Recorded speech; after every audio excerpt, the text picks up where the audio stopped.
يمشي التراب۔ ایک داعی کے اندر جب تک یہ کردار پیدا نہ ہو، جب تک یہ اخلاق نہ آئے، جب تک یہ یقین نہ آئے، جب تک وہ اس ہستی کو سہارا نہ بنائے، ایک قدم صحیح نہیں اٹھا سکتا انسان، ایک قدم بھی۔ جو اٹھائے گا غلطی طرف جائے گا۔ کمزور انسانوں کے کندھوں پہ ہاتھ رکھ کے انسان آگے بڑھنا چاہتا ہے؟ جلد ختم ہو جانے والی دولت پہ سہارا کر کے انسان دین کا کام کرنا چاہتا ہے؟ نہیں، کبھی نہیں ہو سکتا۔ دنیا کے کاموں کے لیے دنیا کی چیزیں ضروری ہوتی ہیں، دین کے کام کے لیے دنیا کی ہر چیز سے بڑھ کر اللہ کی ذات سے تعلق ہونا ضروری ہے۔ جب تک انسان اس کو اپنا سرپرست نہیں سمجھتا، اپنا ہر معاملہ اس کے ہاتھ میں نہیں دے سکتا، جب تک لوگوں سے مکمل بے نیاز نہیں ہو جاتا، مکمل، آدھا نہیں، مکمل بے نیازی، کہ ہاں اگر لوگ مدد کریں گے میری تو بھی کیا ہوگا، اللہ دل میں ڈالے گا اور ہو جائے گا۔ ہماری ایک پالیسی ہے کہ ہم الہدا کے لیے فنڈز مانگتے نہیں، نہ کہتے ہیں، بس بتا دیتے ہیں کہ یہ ہو رہا ہے کام، اگر آپ کچھ کرنا چاہیں تو ٹھیک ہے، انفارمیشن دے دیتے ہیں، اور وہ بھی کوئی بہت بڑے پیمانے پہ تشہیر نہیں ہوتی، لیکن اس کے باوجود الحمدللہ اللہ کا لاکھ لاکھ شکر ہے کہ کمی نہیں آتی۔ اللہ تعالیٰ ایسے ایسے وسائل بناتا ہے کہ انسان حیران ہو جاتا ہے۔ اگلے دن میں بیٹھی ہوئی تھی تو کوئی شخص آیا میرے پاس، کہنے لگا کہ آپ اپنا اکاؤنٹ نمبر دے دیں، کوئی شخص ہے تو وہ اپنی جائیداد میں سے کچھ وقف کرنا چاہتا ہے، نہ وہ شخص مجھے جانتا نہ میں اس کو جانتی، اس نے کہیں سے سنا الہدا کا نام، تو میں نے کہا ٹھیک ہے یہ لے جائیں۔ کہنے لگے اچھا کوئی اور ادارہ آپ جانتی ہیں تو اس کا آپ بتا دیں۔ میں نے 2-3 جگہوں کے نام بتائے کہ ان کو آپ کر سکتے ہیں۔ تو کل ہی مجھے پتا چلا کہ 4 اور ادارے تھے اسلام آباد کے جنہوں نے اپلائی کیا تھا، اور ان میں سے صرف الہدا کا نام سلیکٹ ہوا ہے۔ اب اگر وہ اماؤنٹ انشاءاللہ ریلیز ہو جاتی ہے، میں اس شخص کو اس کا نام تک نہیں جانتی جو یہ سب کچھ دینا چاہتا ہے الہدا، اور نہ میں نے معلوم کیا، میں نے پوچھا بھی نہیں کہ اس کا پتہ کیا ہے، اس کا فون نمبر کیا ہے، اس کا گھر کہاں ہے، وہ کون ہے، کہ اس کے سامنے جا کے میں ذرا اپنے ادارے کی پبلسٹی کروں یا تعریف کروں یا کچھ کروں۔ کیوں؟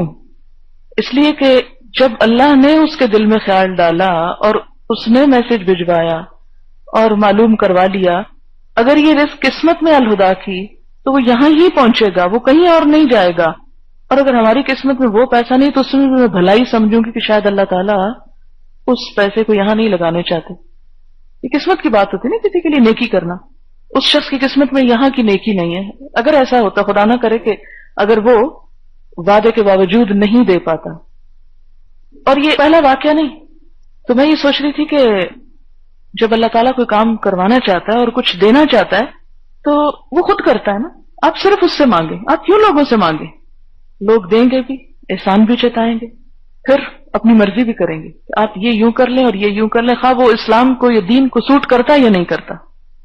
یہ بات میں صرف اس لیے بتا رہی ہوں تاکہ آپ میں سے ہر شخص جب دین کے لیے نکلے تو مکمل اللہ کی ذات پر بھروسہ کر کے نکلے، کیونکہ آپ اس کے راستے میں نکل رہے ہیں۔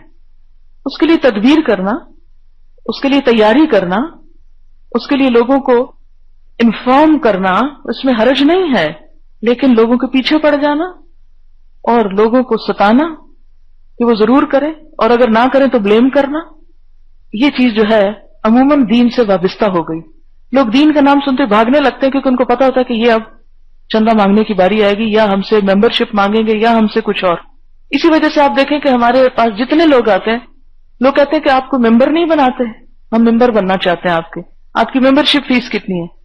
میں نے کہا یہ سب فی سبیل اللہ ہے، پڑھنے پڑھانے کا کام ہے، دل چاہتا ہے آ جاؤ، نہیں چاہتا نہ آؤ، کچھ دینا چاہتے ہو وہ ڈبے رکھے ان میں ڈال دو، نہیں دینا چاہتے تو ہم نہیں پوچھیں گے، اور کوئی ممبرشپ فیس نہیں رکھیں گے، اس لیے کہ اس سے بھی بسا اوقات مثلا اگر مہینے کی یا سال کی ہم رکھتے ہیں، کسی سال کو دے سکتا ہے، کسی سال کو نہیں دے سکتا، دوسرے کو شرمندہ کرنے والی بات ہے۔ اور وہ مال جو کوئی خوشی سے نہ دے اس کے لیے اجر بھی کوئی نہیں، کیا فائدہ؟ اور پھر جہاں کہیں یہ بہت ممبرشپ اور اس طرح کی چیزیں بنتی ہیں، ہوتا کیا ہے، طرح طرح کے فسادات اٹھتے ہیں، ایک کچھ کر رہا ہے دوسرا کچھ کر رہا ہے۔ ابھی میرے ایک اسٹوڈنٹ نے کہا کہ انہیں کسی آرگنائزیشن نے کہا کہ آپ ہمارے ہاں آ کے تو درس دیں۔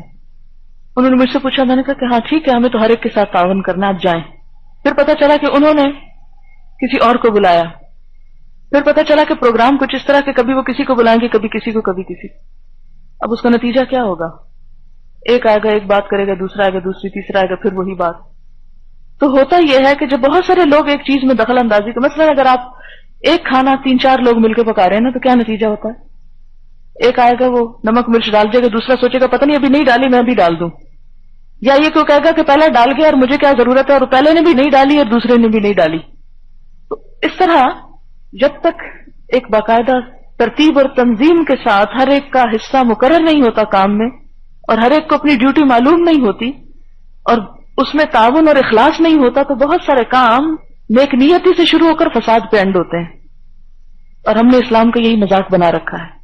بہرحال کیوں اس میں لوگوں پر بھروسہ ہوتا ہے، یہ کرے گا، یہ وہ کرے گا، یہ وہ کرے گا. ٹھیک ہے، یہ تو آپ کو پتا ہونا چاہیے کہ کون کیا کرے گا، لیکن بھروسہ کسی پہ نہ کریں. اور کبھی اس بات پہ غمزدہ نہ ہو کہ یہ چلا جائے گا تو کیا ہوگا. اتنے بڑے بڑے پیغمبر دنیا سے چلے گئے تو کیا ہوا؟ اللہ کے دین کا کام ہوا نا. اور اگر ہم نہیں ہوں گے یا تم نہیں ہوگے تو کیا دین کا کام نہ ہوگا؟